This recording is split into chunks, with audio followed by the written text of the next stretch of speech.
किसी को याद हो तो मेरे साथ में दोहराता रहे। वह शक्ति हमें दो दयानी है, कर्तव्य मार्ग पर डट जाए।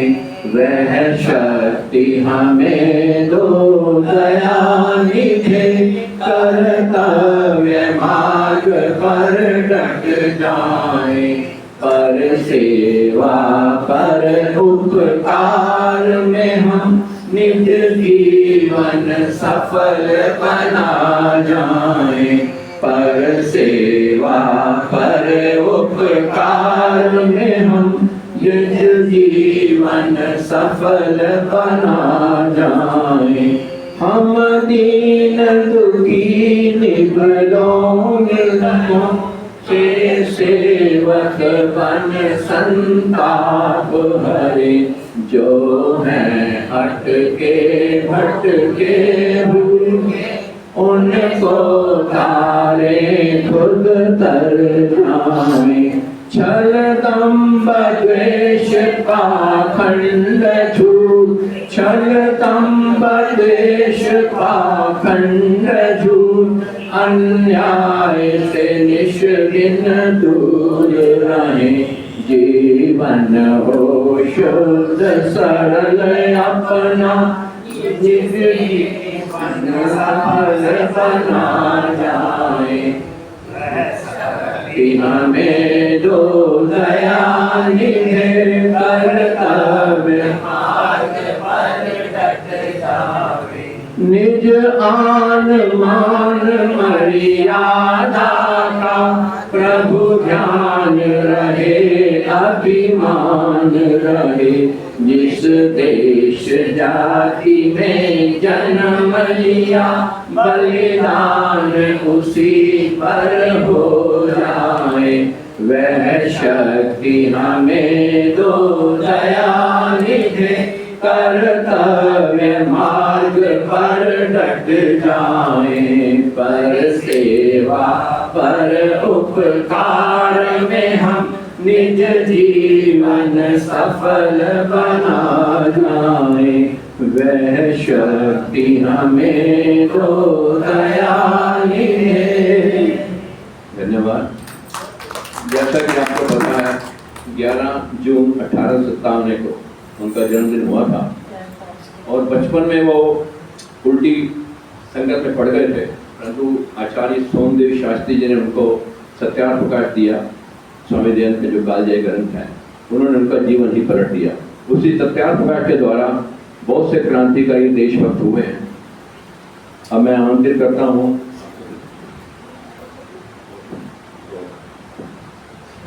आज आदरणीय राष्ट्र राणा जी 8-10 मिनट के अंदर अंदर अपना वक्तव्य पूर्ण कराएं।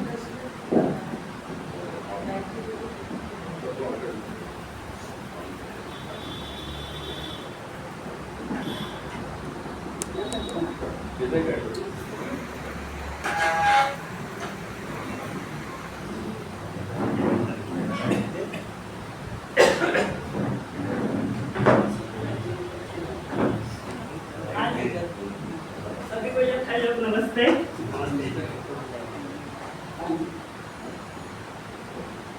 आज लाठी जी ने सब कुछ बता ही दिया है, तो मैंने अखबार में एक बार पढ़ा था। इतना ज़्यादा मुझे राम प्रसाद जी के बारे में नहीं है पता, लेकिन फिर भी पता है कि जो इन्होंने बताया है वो बिल्कुल सही बताया है ना।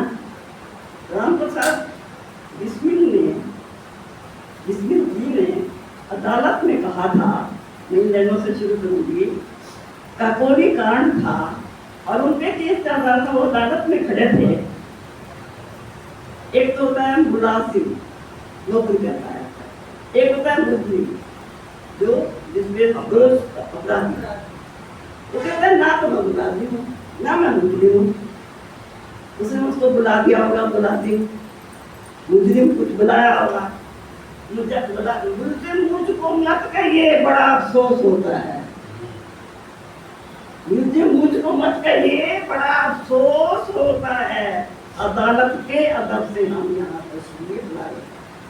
अदालत को भी अदब से कहना कि अदालत ने बुलाया है तो मैं आया हूँ, ना मैं तुम्हारा मुजरिम हूँ ना मुलाजिम हूँ। बड़ा अदालत के अदब से हम यहाँ तशरीफ लाए हैं, पलट देते हैं हम मौजे हवाओं अपनी जुदत से। उसके शब्द हैं उर्दू के, अरुण जी बैठे हुए हैं, तेरा ख्याल रखेंगे। पलट देते हैं मौजे हवा अपनी जुदत से कि हमने आंधियों में भी अक्सर दिए जलाए हैं, चिराग जलाए। हमने आंधियों में भी चिराग अक्सर जलाए हैं, चिराग पहले है, चिराग अक्सर जलाए हैं, आंधियों में भी चिराग अक्सर जलाए हैं। इसमें नो डाउट कोई गुंजाइश नहीं है, इसकी कोई गुंजाइश नहीं है कि ये बात सच नहीं है, अक्सर जलाए हैं। मेरे ऋषि के बारे में जो सबसे पहला जब लिखा गया, धन्य है तुझको ऐ ऋषि तूने हमें जगा दिया। कैसे जगा दिया, कैसे जगा दिया? क्या लिखता है वो लिखने वाला कवि का नाम है नहीं दिया हुआ, मेरे को लगता है वो अभी चलता ही होगा, बहुत पुराना वचन है। अंधों को आंखें मिल गई, मुद्दों में जान आ गई, ये किराम जला रहे हैं। ये देखो मुद्दों में जान तो आई पड़ी है, घुमा रखा है नरेंद्र मोदी ने, कैसे कैसे घुमा रखा है सबको, कैसे कैसे घुमा रखा है। अंधों ये मेरे ऋषि की कृपा है, मानो या ना मानो, है ना? क्या था वो? तुम माने न माने, जाने न जाने, मगर दिल से सब मान चुके हैं, रिश्वत ने उपकार करना। उस रिश्वत में जिसकी लड़कियां पड़ जाती है ना, जिसकी लड़कियां पड़ जाती हैं, उसको समझो वाले समाजी है, खूब चिड़ो जाए। लड़कियों को कौन पढ़ाता था? धन्य है तुझको ऐ ऋषि, तेरी जमात को कहाँ तक मैं गिनाऊं, क्या तक गिनाऊं तेरी जमात को मैं, है? उसको मेरे को याद आता है तुम्हारा कौन, पंडित लेखरा। कादिया में मैं उसकी शताब्दी पे गई, कादिया में मैं उसकी शताब्दी, जहाँ कादिया में मुझे पैदा हुए थे ना, शताब्दी मनाई तो मैं गई वहां पर। क्या भाई वहां शताब्दी मनाई गई थी, है ना? क्या शताब्दी मनाई गई थी? अरे उसका बच्चा बीमार है, लिफाफा हाथ में लाकर जिया जिस वक्त माता ने लगे खजर खोल कर पढ़ने, लिखा था उसमें कुछ बिंदु वो शर्मा बोलने वाले हैं। कहा माता नहीं है बेटा, अभी तो आके बैठा है, अभी तो हो रहा था यार मेरे को देश जाने को, तो अभी तो आके बैठा है, उसको पहले क्या मेरा वो पंडित लेखराम श्रद्धानंद, उस भजन में है, श्रद्धा से श्रद्धानंद ने सीने पे खाई गोलियां, सीने पे गोलियां खाई, पीठ पे दिखाई, हंस हंस के। हंसराज को जब प्रधान उसका बना रहे थे कॉलेज का, डीएवी का, हाँ मेरी ऐसे हेल्प करो, मैं थोड़ी कमजोर हूँ, तो वो क्या कहने कहते मैं मेरा परिवार कैसे पड़ेगा। उनके भाई का नाम था मुल्कराज, मेरी सुनो, उसका नाम था मुल्कराज। उसने कहा भाई कौन मेरी सर्विस कर, बगैर तनख्वाह के सर्विस कर, मैं अपनी आधी तनख्वाह तेरे परिवार को पालूंगा। इस भाई के लिए तो ताली बजनी चाहिए ना। उस भाई ने अपने भाई के परिवार को अपनी आधी तनख्वाह दी और उन्होंने दे दी अपनी वहां पर अपनी सेवाएं। किस किस को याद करोगे, है ना? लाला लाजपत राय भूल जाओगे? लाला लाजपत राय, लाला जी लाठियों की मार को सह गए थे, भारत आजाद कराने को अंग्रेजों से वो कह गए थे, इन लाठियों का बदला लेंगे हम, हिंदू बंदूक की गोली से मार दिया, बंदूक से मार दिया ना। चूमा था फांसी का फंदा, इस चमन के वास्ते दे गए अपनी शहीदी, पार कर गए रास्ते, चल पड़ो वीर सैनिक, चल पड़े ना भारत के सैनिक, है? वक्त ये बढ़ने का है, वक्त ये बढ़ने का, ये वक्त बढ़ने का है। जब इसको इशारा कर देना टाइम पे, हाँ जी हो गया तो हम भी हो गए। दयानंद, मैं 2-4 महीने दयानंद की लेके बैठी थी, मैं वो सुना के अपने को भूल रही हूँ बस। चलो भी ज़्यादा अपना। हाँ जी, दयानंद की जमात है ना, दयानंद के बारे में वो देखने को मिश्री आ रही है, इस मिश्री का आनंद लेते हैं। चला शिव खोजने शंकर, पता कितनी पुराना है ये, 97 में। चला शिव खोजने शंकर, दीवाना हो तो ऐसा हो, दयानंद जैसा दीवाना हो। चैन ली प्राप्त कार्य शिव को, बता दिया ना शिव कहाँ है। दीवाना हो तो ऐसा हो, हृदय में सत्य बुद्धि निर्मल, भावना निष्ठा लिए मन में, न विचलित ही हुआ तन की, उमंगों को लिया तन में, करा संकल्प शिव जैसा, निभाना हो तो ऐसा हो, लगाया सर्व जीवन ही इसी संकल्प के तू, महापापों की नगरी में, इस लाइन के लिए जगत को करी, उगाया ओम का केतु, मेरी इसमें ओम का केतु लगा।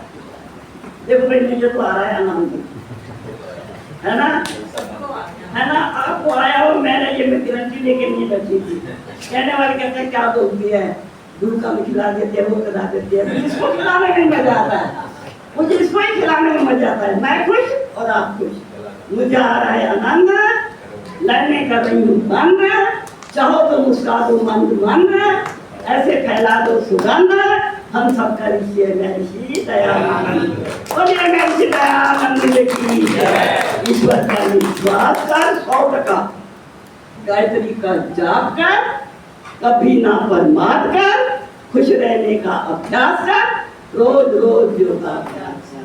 धन्यवाद, धन्यवाद और धन्यवाद।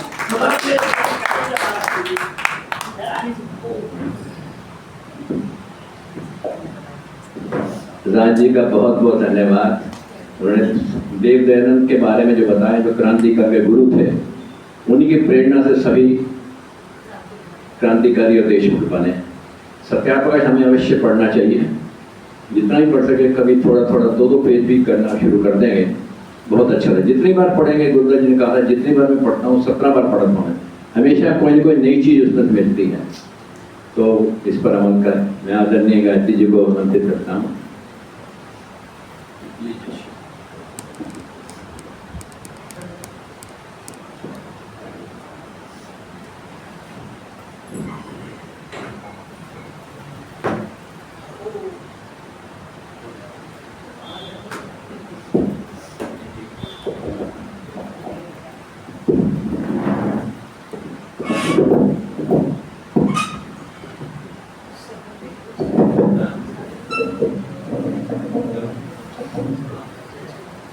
बैग दे देना, बैग।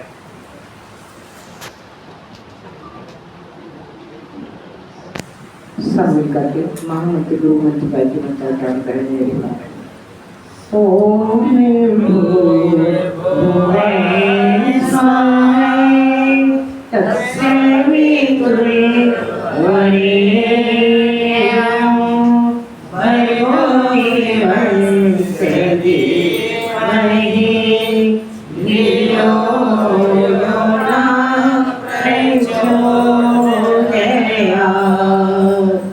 वेदाहमेतं पुरुषं महन्तं आदित्यवर्णं तमसे परसा तमेव विदित्वा अद्वैतमेति नान्या पन्था विद्यते अनाय नान्या पन्था विद्यते अनाय। मंच पर विराजमान आज के ब्रह्मा पुत्रवर सचिव जी और आज के यजमान हमारी श्रद्धेय माता लक्ष्मी गुप्ता जी और भाई विभूष जी, उनके धर्मपत्नी और उनके बेटा और सुपुत्री आज आए हुए हैं और प्रधानमंत्री मंत्री जी, उपस्थित बंधुओं, प्यारी माताओं और प्यारे बच्चों, आज हम सब लोग यहाँ राम प्रसाद बिस्मिल जी का जन्मदिन मनाए।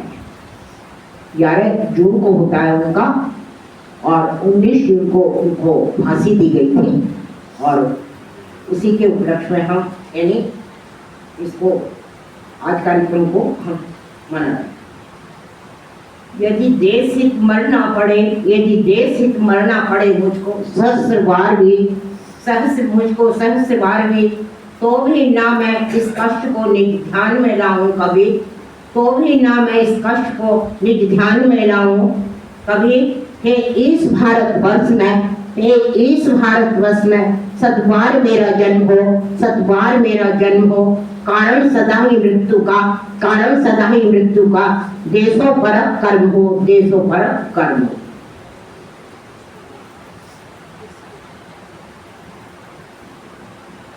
इस संसार में अभी तक अनगिनत यानी कथाएं लिखी गई हैं, किंतु यानी राम प्रसाद बिस्मिल जैसी कथा अभी तक नहीं लिखी गई है।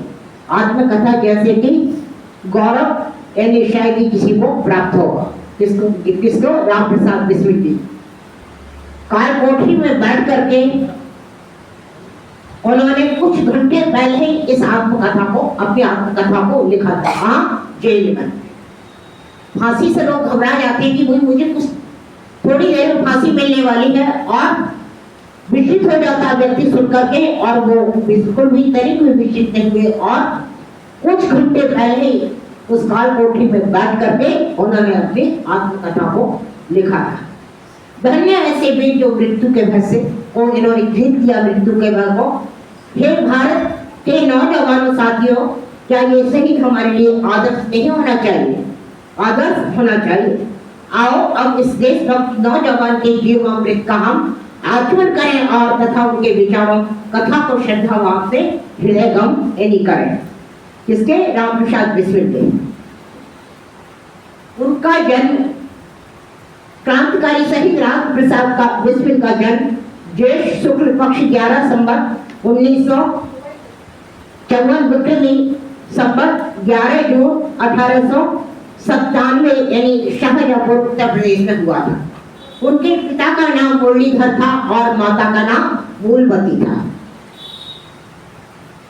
आपके यानी परिवार की जो स्थिति थी बहुत अच्छी नहीं थी। उनके जो पिता थे यानी मनुष्य पॉलिटिक्स में यानी सरकारी नौकरी करते थे। इसके पश्चात उन्होंने कोर्ट में स्टाम्प बेचने का काम किया और इसके पश्चात उन्होंने पैसे के लेन देन का काम किया और फिर स्थिति को उनकी आगे चल करके सुधर गई उनके परिवार की। राम प्रसाद बिस्मिल के एक बड़े भाई थे जिनकी की मृत्यु हो गई थी। इसके पश्चात वो थे और इसके पश्चात उनकी 5 बहनें और 3 भाई और थे, जिनमें से 3 बहनें बची थी और एक भाई बचा था। 2 बहनों की और 2 भाइयों की इसके पश्चात की मृत्यु हो गई थी। अब राम प्रसाद बिस्मिल क्योंकि उनके जो दादाजी थे वो लड़कियों के खिलाफ थे। जैसी लड़की पैदा होती तो उनके परिवार में वो क्या करते थे? हत्या कर देते थे। तो इसलिए उन्होंने भ्रूण हत्या का भी यानी विरोध किया। किसने? राम प्रसाद बिस्मिल जी ने। कि भ्रूण हत्या नहीं होना चाहिए, कन्याएं यानी जीवित रहना चाहिए। इसलिए उन्होंने जब भी यानी उनकी परिवार में जो बहनें हुई उनकी यानी सुरक्षा की किसने? उन्होंने की और उनकी माता ने यानी उनके जो ससुर थे उनसे सुरक्षित रखा उन बेटियों को और उन बेटियों को उन्होंने बचाया, अच्छे संस्कार देकर उनको अन्वित किया उन बेटियों को। राम प्रसाद बिस्मिल की शिक्षा यानी प्रारंभ हुई कब? जब वो 7 वर्ष के थे और वो उस संगति में पढ़ने के कारण उनका यानी जो मिजाज था वो बिगड़ चुका था। सिगरेट पीने लगे थे, बुरी आदत थी जिनकी थी वो सब उनके अंदर पल गई थी। किंतु लेकिन सौभाग्य से उन आदतों को शीघ्र ही मुक्ति मिल गई, क्योंकि यानी आर्य समाज मंदिर उनके घर के पास ही था। वो मंदिर यानी गए और वहाँ मुंशी आचार्य मुंशी इंद्रजीत के वहाँ यानी आने जाने के कारण उन्हें यानी अच्छी बातों को उन्होंने बताया, ब्रह्मचर्य व्रत का पालन करने की शिक्षा दी और नशा मुक्ति इन सब की यानी बातें उनको समझाई कि नशा करना गलत है चोरी करना गलत है और गलत काम सारे गलत होते हैं, इनको नहीं करना चाहिए और उनको करने के लिए सत्याग्रह प्रकाश किया गया है और उन्होंने सत्याग्रह प्रकाश का स्वाध्याय करना प्रारंभ किया। महर्षि दयानंद जी का सत्याग्रह प्रकाश पढ़ने इनके लिए दिया गया। इस अद्भुत ग्रंथ के रामप्रसाद बिस्मिल जी कहते हैं कि इस अद्भुत ग्रंथ को पढ़ करके रामप्रसाद बिस्मिल मानो उनका जीवन ही बदल गया। और इस संबंध में बिस्मिल साहब लिखते हैं कि सत्याग्रह प्रकाश के अध्ययन से मेरे जीवन के इतिहास यानी नवीन पृष्ठ खुल गए। सत्याग्रह प्रकाश पढ़ने से उनके जीवन के यानी नवीन, वो हमेशा 4 बजे उठते थे और रामप्रसाद मिश्र जी और ग्रंथ का अध्ययन करते थे, पढ़ते थे, बहुत सारी किताबों को पढ़ते थे, सत्याग्रह प्रकाश को जरूर पढ़ते थे। वही उनके भीतर से देशभक्ति का अंकुर यानी दृढ़ता के साथ प्रकट हुआ, क्योंकि सत्याग्रह प्रकाश जब पढ़ा तो देशभक्ति की बातें भी उनके मन में जागृत हुई और बहुत सारी यानी किताबें उन्होंने देशभक्ति की पढ़ी तो भी वहीं से उनके जीवन में यानी देश को आजाद कराने की जो बात थी वहीं से विस्फोट हुई। उनके पिता कट्टर पौराणिक थे, उन्हें आर्य समाज में उनका जाना आना बिल्कुल भी पसंद नहीं था। वो उनको बहुत रोकते थे, मना करते थे, किंतु जिसने मन में ठान ली सच्चा इंसान बनने की, देशभक्त बनने की, तो उसके मन में यानी पिता की बात कहाँ घर कर सकती थी और उन्होंने पिता की बात को नहीं मानी और वो आर्य समाज में आगे जाते रहे। और आर्य समाज का मतलब ही उन दोनों क्या होता था, क्रांतिकारी होना। क्या होता था यानी आर्य समाज होने का मतलब एक क्रांतिकारी होता था। एक दिन पिता ने कह दिया आर्य समाज तुम जाना छोड़ दो, कि तुम इस बात से उन्होंने मना कर दिया, इनकार कर दिया। संयोगवश फिर दोबारा से संपर्क किससे हुआ, आर्य समाज में ही स्वामी स्वामदेव जी से। उन्होंने सत्याग्रह प्रकाश का अध्ययन करवाया, आर्य समाज में जाने आने के लिए कहा और देशभक्त होने की यानी वहीं से उन्होंने संस्कार स्थापित उनको हुए और स्वामी स्वामदेव जी से संपर्क दृढ़ता के साथ हुए और वो जो कुछ अधूरे कार्य रह गए थे वहां से वो पूर्ण यानी होने उनके चालू हो गए। वेद तो विश्व की बात करता है, राष्ट्र और मानव की बात करता है। कहा वेद ने अहम भूमि आदाय आर्या, कि ये मैंने जो आर्य है उनको ये भूमि दी है। कौन सी, भारत में। मातृभूमि मदरलैंड की पवित्र भावना वेद ने ये संसार को दी है। कहा माता भूमि पुत्र अहम पृथ्व्या। विश्व राष्ट्र को मानव राष्ट्र का पवित्र लक्ष्य आर्यभट्ट के बिना कभी भी प्राप्त नहीं किया जा सकता। वयम राष्ट्र जागृयाम प्रबोध है, हम भारतवासी राष्ट्र के प्रबल माने और राष्ट्र के मामले में सदा हम जागृत रहे। 3 जून को ब्रिटिश सत्ताधारी यानी सत्ताधीशों ने सुजलाम सुफलाम महिमा को यानी भारत को खंडित करने की यानी घोषणा की। तब किसी देशभक्त ने पंक्तियां लिखी है, 3 जून को हुई घोषणा, 3 जून को हुई घोषणा भारत के बंटवारे की, राष्ट्रभक्त जनता को अपनी यही आश्वासन देते रहे, शमशान भले ही बन जाए, बन सकता पाकिस्तान नहीं, भारत माता जगत विज्ञान, मैं तुझ पे बलिहारी माँ, मैं तुझ पे बलिहारी।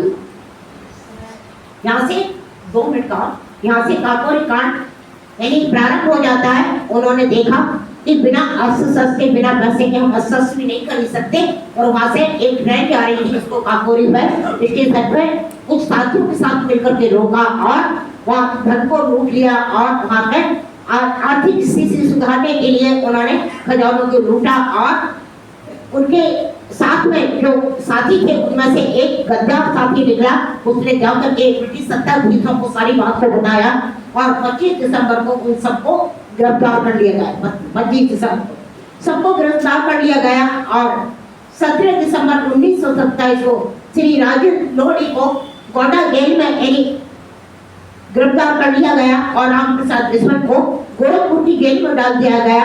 अशफाक खां को फैजाबाद के जेल में डाल दिया गया और श्री रोशन सिंह को इलाहाबाद की जेल में डाल दिया गया। 19 दिसंबर को उनको फांसी को पर लटका दिया गया। अंत में प्रकाश का जो वाक्य आज भी हमारा गूंज रहा, शहीदों की चिताओं पर लगाओगे किस दिन तुम मेले, शहीदों की चिताओं पर लगाओगे तुम किस दिन मेले, तुम्हारे मेलों के खाते जो चढ़ गए फांसी पर अकेले, जो चढ़ गए फांसी पर अकेले। जब रामप्रसाद बिस्मिल को फांसी दी जा रही थी, उस वक्त उनकी माँ दौड़ी दौड़ी आई, उनको पता लगा कि मेरा बेटा कुछ पल में यानी फांसी उसको दे दी जाएगी। तो जेलर कहने लगा, ये बुढ़िया कहाँ जा रही है? सफेद साड़ी में थी और बाल बेचारी के बिखरे हुए, तो क्योंकि कितना सफा रही थी मेरे बेटों को कितने, तो कुछ क्षण के बाद फांसी दे दी जाएगी। तब ये शब्द जब रामप्रसाद बिस्मिल ने सुने, जेल के अंदर बैठे हुए, कोठी के अंदर बैठे बैठे, तब वो इतनी जोर से धाड़े, उन्होंने कहा कि ए जेलर, ऐसा मत कर, मेरी माँ का अपमान कर, ये शेर की है, जिस मुझ जैसे शेर को इसने पैदा किया, ये शेर ने मुझ जैसे शेर को इसने पैदा किया है, जो देश को स्वतंत्र कराने में हम आ गया है, और मुझे फांसी का कोई भी नहीं। जब माँ से मिले तो मिलकर के बैठ हुए और उनके आंखों से टप आंसू बहने लगे। तब वो उनकी माँ कहती है कि मुझे नहीं पता था कि तुम इतना कायर है, फांसी से डर रहे हो। तब वो कहते नहीं माँ, ऐसा कुछ नहीं है, केवल मैं इसलिए रो रहा हूँ कि मैं तेरी सेवा नहीं कर सकता, और भारत माँ की भी आगे मैं ज्यादा सेवा नहीं कर रहा, इस बात का मुझे दुख है, फांसी का मुझे बहुत दुख है। हंसते फांसी पे चुप गए। तो हम सब भी देश के लिए सोचे, समाज के लिए सोचे, राष्ट्र के लिए सोचे, और रामप्रसाद बिस्मिल का जन्मदिन मना रहे हैं। उस दिन उनके जीवन से हम कुछ मिलना, क्योंकि उनका जो सही हुए वो उनका सही पर खाली नहीं जाना चाहिए, उनके लिए हमें कुछ करना चाहिए और हमेशा जागृत दिखाना चाहिए। ओम शांति।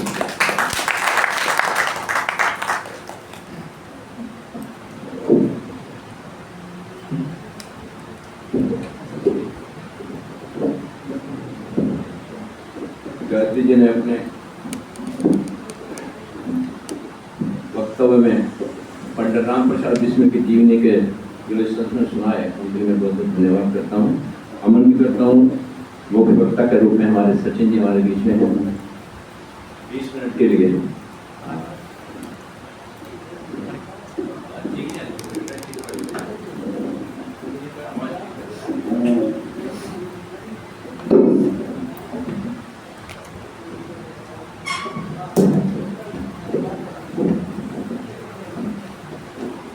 सचिन जी ने रिश्तों पर जो अपना शोध कार्य किया है, उसी विषय पे अपना पेपर रीडिंग करेंगे और इसमें के बारे में कुछ कहना चाहेंगे।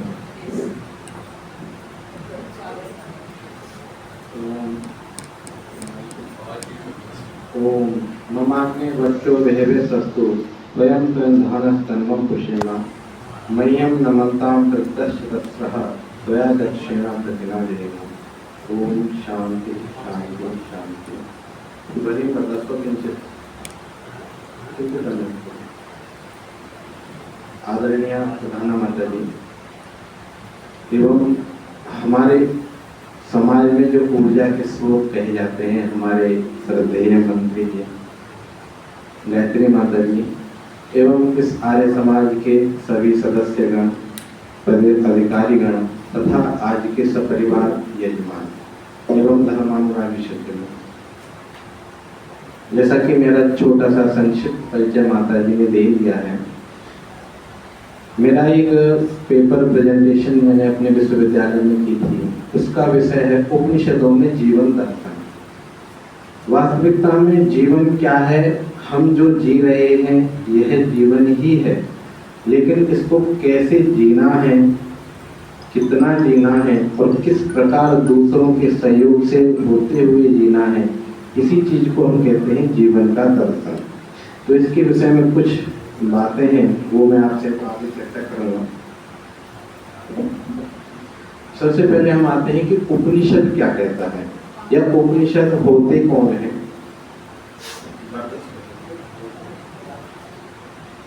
तो उपनिषद क्या है? उपनिषद में 3 चीजें हैं। उपनिषद, उप का अर्थ होता है पास में बैठकर, नि मतलब बहुत ही विशेष प्रकार से, और शद मतलब बैठ करके विद्या ग्रहण करना, अर्थात गुरु के समीप में विद्या ग्रहण करने को ही उपनिषद कहते हैं। उपनिषद का ही दूसरा नाम है वेदांत। इनको वेदांत इसलिए कहते हैं क्योंकि यह वेदों का अंत भाग है। अंत भाग का मतलब ऐसा नहीं है कि वेद इसके बाद समाप्त हो चुके हैं, यह वेदों का मूल है, या हम एक प्रकार से कह सकते हैं कि सभी वैदिक विद्याओं का यह सार है।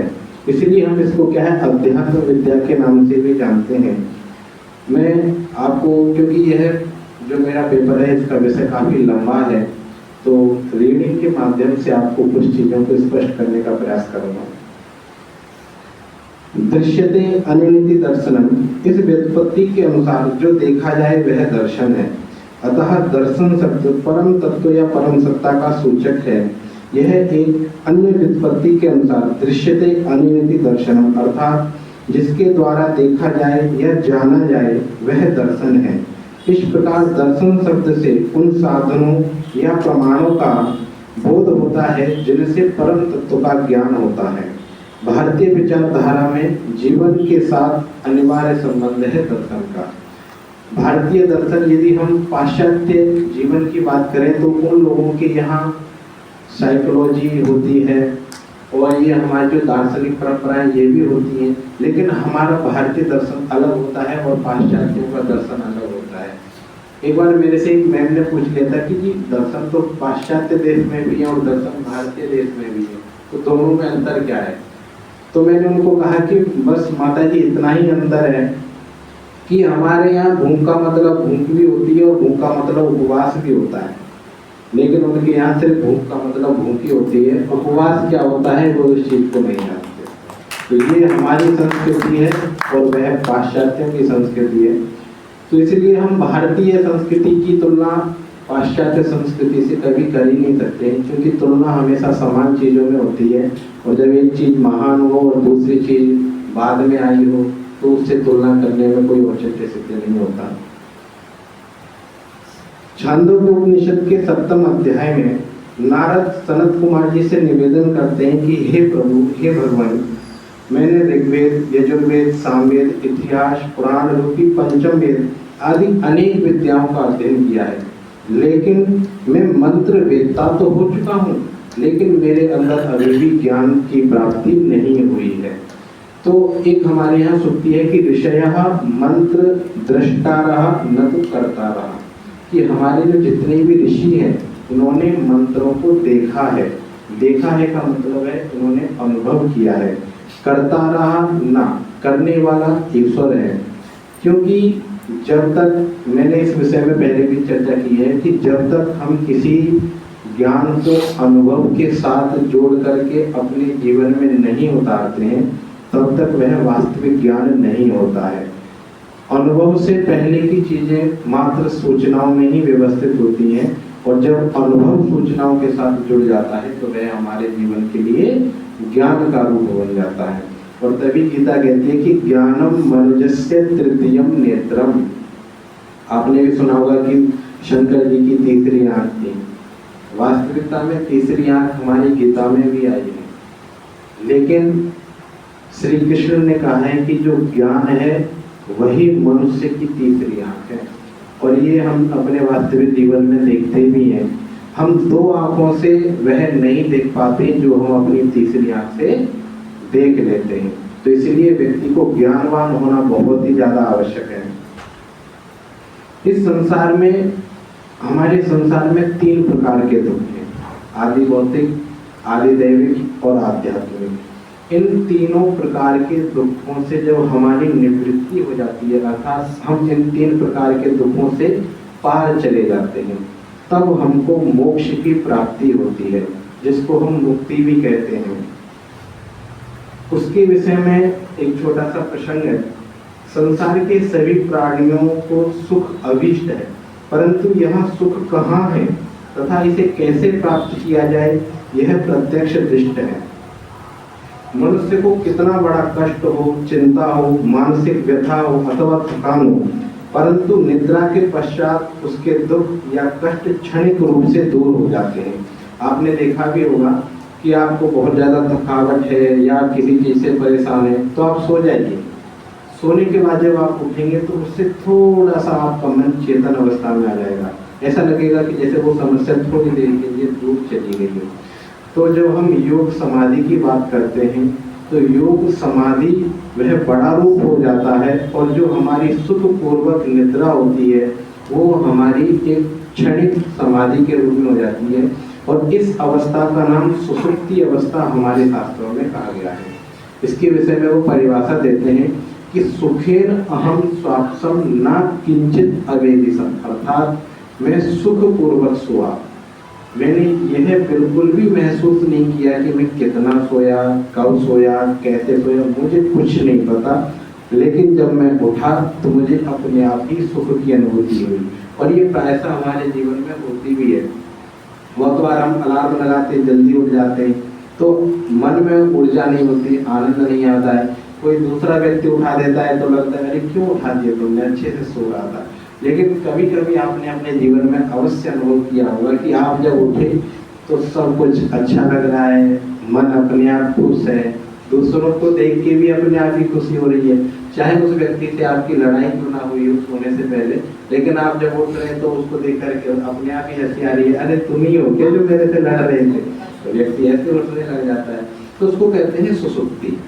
और ये सुसुप्ति की अवस्था से ही व्यक्ति क्या है, अपने यहाँ मोक्ष को प्राप्त करता है। अब जब यह व्यक्ति है, हमारे यहाँ एक वैदिक स्थापना का मतलब है वैदिक विचार है कि जीव मूलतः दिव्य का अंश है। 3 सत्ताएं हमारे यहाँ विद्यमान है। जीव, जिसको हम आत्मा भी कह देते हैं, एक है प्रकृति और एक है परम सत्ता, जिसको हम परमात्मा के रूप में कह सकते हैं। सत, चित, आनंद, इन 3 शब्दों का ही हमारे जीवन में सबसे बड़ा खेल है। हम करते क्या हैं, देखिए सबसे पहले आती है प्रकृति। प्रकृति सत्य है लेकिन प्रकृति जड़ है। उसके बाद है जीवात्मा, यह सत्य भी है और चित्त भी है, अर्थात यह विद्यमान भी है और इसमें क्या है, चेतन की अवस्था भी है। लेकिन जो एक परमात्मा है वो है परम सत्ता, जिनको हम कहते हैं, वह सत्य भी है, चित्त भी है और आनंद में भी है। हम कहते हैं कि हमें अपने जीवन में क्या करना है। हर कोई व्यक्ति सुख चाहता है, जीवन में कोई भी व्यक्ति दुख कभी भी नहीं चाहता। और सुख एक ही मात्र साधन है हमें मोक्ष तक ले जाने के लिए। जो आज के समय में जो पाश्चात्य संस्कृति बहुत ज्यादा जो विस्तार कर रही है, आपने इस्कॉन वालों को देखा होगा, वो सिखाते हैं कि जीवन में सिर्फ सुख रहना है, जीवन में सुखी ही रहना है, इसके अलावा कुछ नहीं करना। वो कहते हैं कि आप जैसे भी रहो सुख से रहो। और हमारी संस्कृति तो इसको बताते बताते थक चुकी है, लेकिन हम लोग इसको अपनाते अपनाते जितना जितना वो कह रही है कि सुख को अपनाओ, हम उतना उतना उससे दूर भागते जा रहे हैं। हमारी संस्कृति कहती है कि भौतिकता में कम पढ़ो लेकिन आध्यात्मिकता में ज्यादा रहो। और हमारे यहाँ हो रहा है उल्टा कि भौतिकता में ज्यादा घुसना है, अच्छी गाड़ियां खरीदनी, अच्छे बंगले लेने हैं। और ईश्वर का क्या, ईश्वर का तो एक बार नाम याद कर लेंगे तो दिखता नहीं है। एक छोटा सा श्लोक मेरे को इसके संदर्भ में आता है कि कहते हैं कि ईश्वर हमको कष्ट देता है, हम क्या करें। इसका मतलब वो हमारा पिता नहीं है क्या? हर पिता चाहता है कि मेरी संतानें खुश रहें, तो ईश्वर हमको कष्ट क्यों देता है? तो एक है कि नहीं आपत सुमग्ना स्मरणम तदीयम करोमि दुर्गेत करुणान्वेषी नैतत् छटत्वं मम भावयेत क्षुधा तृषार्था जननीं स्मरन्ति। तो वो व्यक्ति उत्तर देता है कि तुम एक बार बताओ, तुम ईश्वर का स्मरण करते कहो? कि भाई ईश्वर का स्मरण तो मैं तभी करता हूँ जब मुझे दुख होता है। तो कहता है कि यही तो समस्या है, जब तुमको दुख आया तो तुमने ईश्वर को बुला लिया, और जब तुम मिठाई खा रहे थे तब तो तुमने भगवान को याद नहीं किया कि आ जाओ प्रभु आप भी कुछ भोग प्रसाद पा लो। तो जब व्यक्ति एक ही संदर्भ में एक ही व्यक्ति का स्मरण करेगा या एक ही परम तत्व का स्मरण करेगा, तो वह उसके जीवन में अपूर्णता का भागी हमेशा बना ही रहेगा। हम घर परिवार में अपने परिजनों के साथ होते हैं, यदि हम किसी परिजन से सिर्फ और सिर्फ सुख में ही मिले, दुख में हम उससे कभी नहीं मिले, तो उसके साथ हमारी आत्मीयता कभी जीवन में स्थापित नहीं होती। या इस प्रकार का कोई व्यक्ति है जिसके साथ हम सिर्फ और सिर्फ दुख में ही मिल रहे हैं, सुख में कभी नहीं मिलते, तो उसके साथ भी हमारी आत्मीयता कभी भी क्या स्थापित नहीं होती है। तो इसलिए जीवन के दोनों पक्षों को मिलाकर के क्या है, व्यक्तियों में आपसी संबंध बनाने चाहिए। और इसकी एक और बिंदी है कि हम बात करते हैं कि मोक्ष, वास्तविकता में मोक्ष है क्या? तो आत्म तत्व स्वतः सिद्ध और स्वप्रकाश है। यह आत्मा है, इसको किसी के द्वारा प्रकाशित करने की आवश्यकता नहीं है, यह स्वतः प्रकाश है। प्रत्येक व्यक्ति अपनी आत्मा का साक्षात अनुभव करता है। मैं हूँ, यह ज्ञान आलोचना अथवा संशय का विषय नहीं है तथा न ही आत्मा का निषेध किया जा सकता है, क्योंकि निषेधकर्ता स्वयं आत्मा ही है, परंतु व्यक्तिनिष्ठ आत्मा शुद्ध आत्म तत्व नहीं है। यह सब अशक्त मिथुनीकरण है। उपनिषदों में विदेह मुक्ति के साथ जीवन मुक्ति को भी सुस्पष्ट रूप से प्रतिपादित किया गया है। हमने ये दो शब्द बहुत सुने होंगे, जीवन मुक्ति और विदेह मुक्ति क्या है, तो मैं बहुत ही संक्षिप्त में बता देता हूँ। जीते जी जब हम मोक्ष को प्राप्त कर लेते हैं तो उसको कहते हैं जीवन मुक्ति, और विदेह मुक्ति हमको जीवन मुक्ति के बाद इसलिए आवश्यक हो जाती है क्योंकि हमको दोबारा इस संसार में लौटना नहीं पड़ता। और जो मोक्ष है, यह मोक्ष कोई बाहर से प्राप्त करने की चीज हमारे लिए है नहीं, यह वास्तविकता में हमारी आत्मा का परम लक्ष्य है जो हमारे अंदर पहले से ही विद्यमान है, और इसको क्या है, हम प्राप्त करने के लिए हमेशा कोशिश करते रहते हैं। और कुछ श्रेय और प्रिय मार्ग भी हैं। श्रेय मार्ग वही है जो हमें मोक्ष की ओर ले जाए, और प्रिय मार्ग वही है जो हमें संसार में भोग विलासों की ओर ले जाए। तो इसके विषय में क्या है, हमको ध्यान रखना चाहिए, विवेक से हमको कार्य करना चाहिए, और विशेषकर हमको प्रयास करना चाहिए कि हम हमेशा उत्तम कार्यों की ओर लेके चलें। एक बहुत ही अच्छा संदर्भ या प्रसंग हमारे शास्त्रों में कि हमको निष्काम कर्म करना चाहिए। तो उसके विषय में यदि मनोवैज्ञानिक दृष्टि से देखा जाए तो बिना फल की इच्छा के कोई कार्य किया नहीं जा सकता। एक मूर्ख से मूर्ख व्यक्ति भी यह सोचता है कोई भी काम करने से पहले कि मैं यह जो काम कर रहा हूँ इसका कुछ मुझे मिलेगा या नहीं मिलेगा, या बस आप बस मेरे से काम करवा लेंगे। तो ये जो यदि हम साइकोलॉजिकल इफेक्ट के थ्रू यदि हम सोचते हैं तो लगता है कि कोई सामान्य व्यक्ति भी बिना इच्छा के अनुसार क्या काम नहीं करेगा। तो उसके विषय में गीता में आया है। अब यहाँ शंका होती है कि फल की इच्छा ना होने पर कैसे काम किया जाएगा। तो कर्म में प्रवृत्ति नहीं होगी तो फल इच्छा रहे तो निष्काम कर्म कैसे संभव होगा, ये भी बात है। तो इसका समाधान करते हुए भगवान श्री कृष्ण कहते हैं कि तस्मात् अशक्तः सततम कार्यं कर्म समाचरो, अर्थात आसक्ति रहित कर्म करो।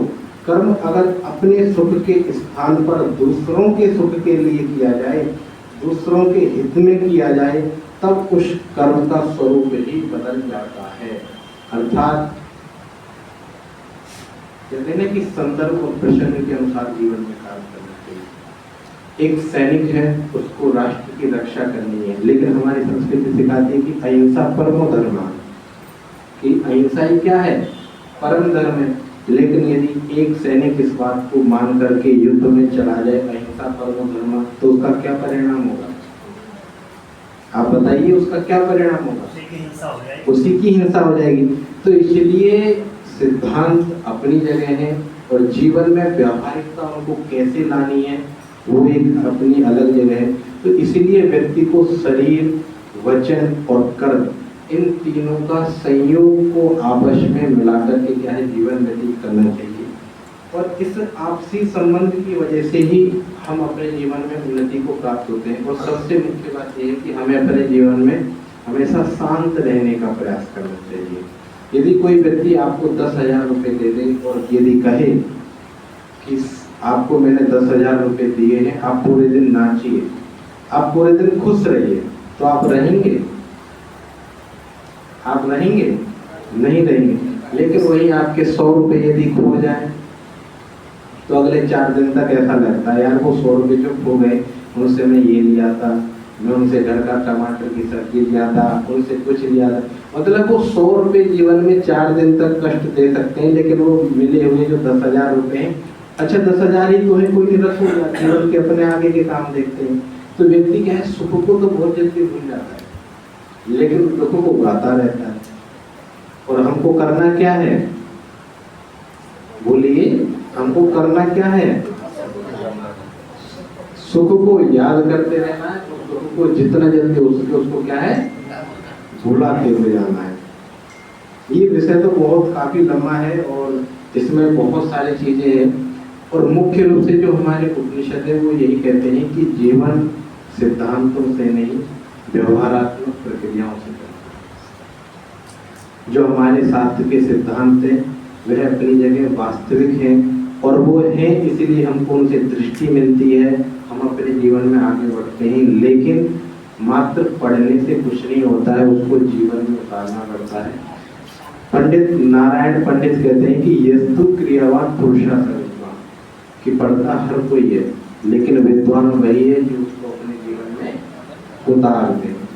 तो यह मैंने छोटा सा संक्षिप्त में उपनिषदों का जो संदेश है वो आपको प्रदान किया।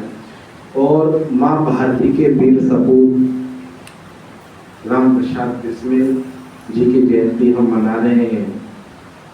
इसमें बहुत ही सुंदर और स्पष्ट शब्दों में माता जी ने, गायत्री माता जी ने उनका परिचय दिया है। एक देशभक्ति भजन से मैं आपको अवगत कराना चाहूँगा, और यदि संभव है, यदि आप चाहते हैं तो साथ में गा भी सकते हैं। भारत माँ के अमर शहीदों तुमको शीश झुकाएं, याद तुम्हारी कुर्बानी को कब तक अश्रु बहाएं। भारत माँ के अमर शहीदों तुमको शीश झुकाएं, याद तुम्हारी कुर्बानी को कब तक अश्रु बहाएं, कब तक अश्रु बहाएं, कब तक अश्रु बहाएं। भारत माँ के अमर शहीदों तुमको शीश झुकाएं, याद तुम्हारी कुर्बानी को कब तक अश्रु बहाएं।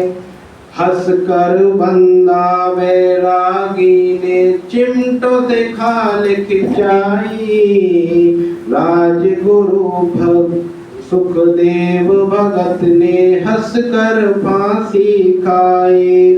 हंसकर बंदा बैरागी ने चिमटों से खाल खिंचाई, राजगुरु सुखदेव भगत ने हंसकर फांसी खाई। हंसते हंसते अमर हो गई रानी लक्ष्मीबाई, हंस हंस कर है लाला जी ने सिर पर लाठी खाई। हंस कर लाखों शहीद हो गए, कहाँ तक राज बताएं। भारत माँ के अमर शहीदों तुमको शीश झुकाएं। पिता का बदला लेने उद्यम लंदन पहुंचा जाए, डायर को वहाँ मार गिराया, माँ की शान बढ़ाई। पिता का बदला लेने उद्यम लंदन पहुंचा जाए, डायर को वहाँ मार गिराया, माँ की शान बढ़ाई।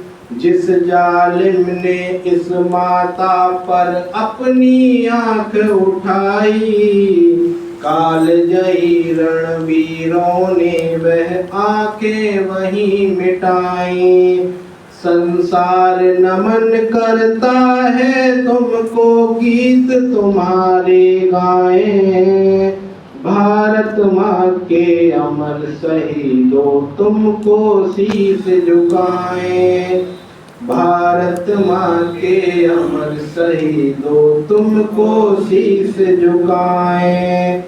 स्वराज्य का जो नारा लगाया दयानंद वो प्यारा, नाना सातत्या ने किया गोरों का मुख काला।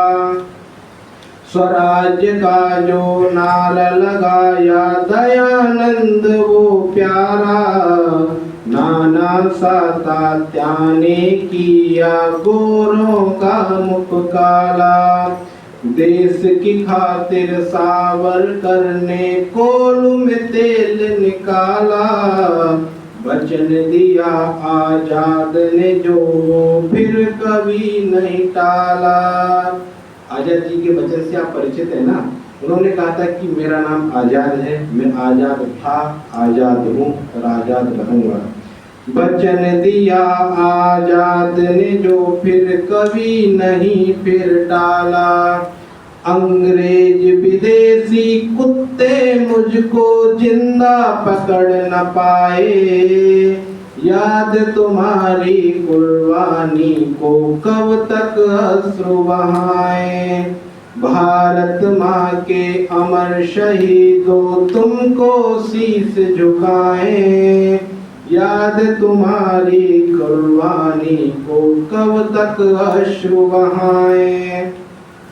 जोरावर और फतन सिंह ने नवाब को वचन सुनाए। जोरावर और फतेह सिंह ने नवाब को वचन सुनाए।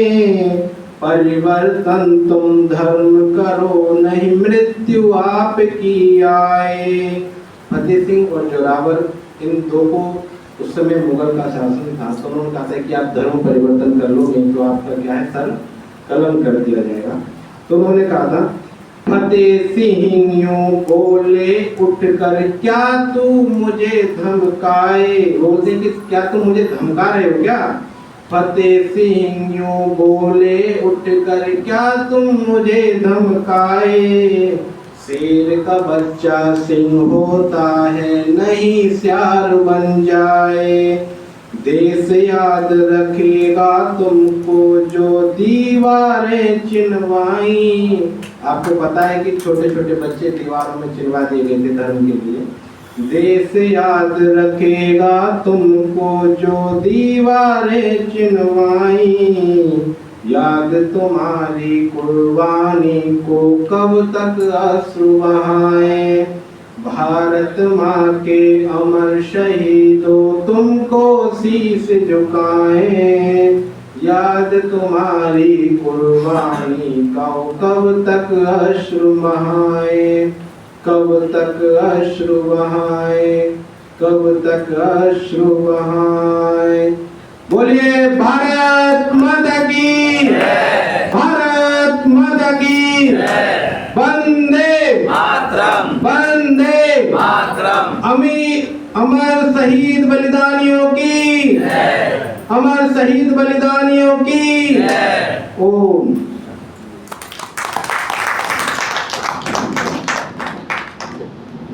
शहीदों को नमन किया हमारे सचिव जी ने, उनका बहुत बहुत धन्यवाद करता हूँ। समय की सीमा है और उपनिषदों का जो सार उन्होंने बताया,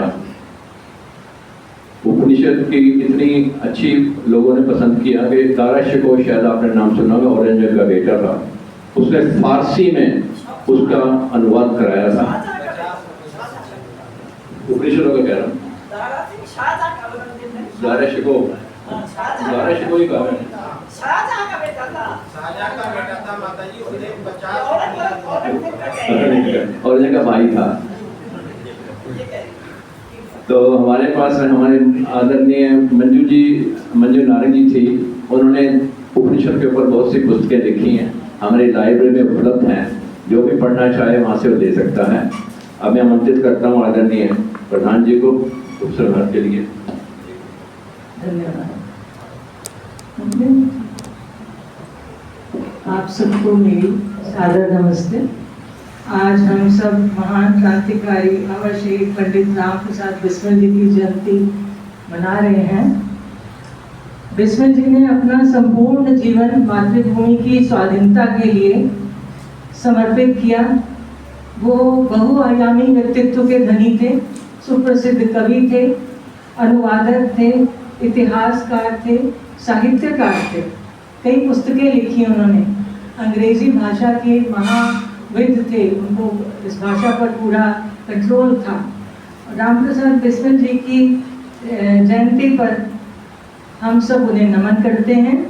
उन्होंने देश पर अपने प्राण न्यौछावर करके ये सिद्ध कर दिया कि वो भारत के अनमोल रत्न थे।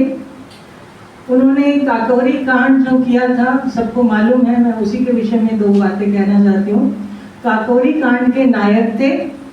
उन्होंने जो धनराशि उस कांड में चोरी की थी, ट्रेन को रोक कर जो पैसा लिया था, वो उतना नहीं था जितना कि ब्रिटिश गवर्नमेंट ने उनको गिरफ्तार करने में और उनको पकड़ने में खर्च कर दिया। मात्र 800 रुपये की चोरी और 10 लाख रुपए ब्रिटिश गवर्नमेंट ने उसके ऊपर स्पेंड किए। तो ये एक बहुत बड़ी बात को दर्शाता है कि वो ब्रिटिश गवर्नमेंट के लिए कितने ही खतरनाक थे, जिसके लिए उन्होंने इतना धनराशि खर्च की, अपनी पूरी फोर्स लगाई। Pandit Ram Prasad Bismil republic Hindustan republican association के सदस्य थे। वे बड़े ही महान थे, अपनी भारत माता की लाडली संतान थे। आर्यत्व को निभाया, माता के संदेश पर गुलामी का बंधन तोड़ा, पिता के संदेश पर ऋषिवर दयानंद के उनके हृदय में अरमान थे।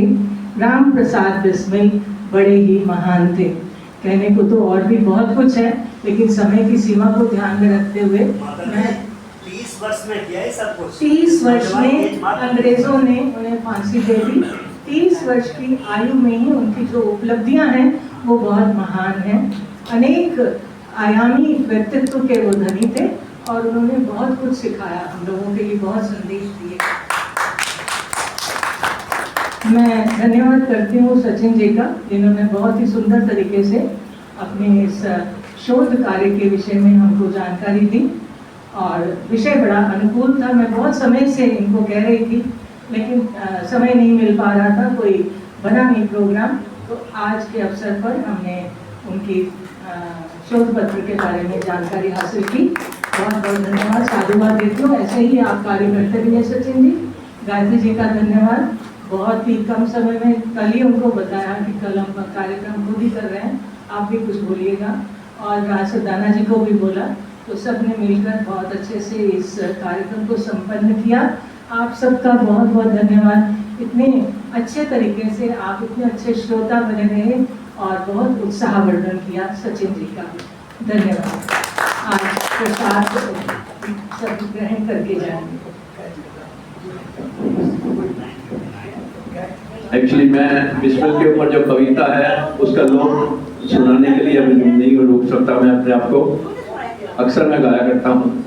न चाहूं मान दुनिया में, न चाहूं स्वर्ग को जाना, मुझे वर दे यही माता, रहूं भारत पे दीवाना। अब ना हिले वलवले हैं, अब ना हिले वलवले हैं, और न अरमानों की भीड़। एक मिट जाने की हसरत अब दिले बिस्मिल में है। सरफरोशी की तमन्ना, सरफरोशी की तमन्ना अब हमारे दिल में है। देखना है जोर कितना बाजुए कातिल में है। धन्यवाद। शांति पाठ। अनिल जी का कार्यक्रम समापन है। एमएटी स्कूल में 9 दिवस का चल रहा है। आप सभी वहाँ पर आमंत्रित हैं। जो भी जाना चाहे अवश्य जाएं।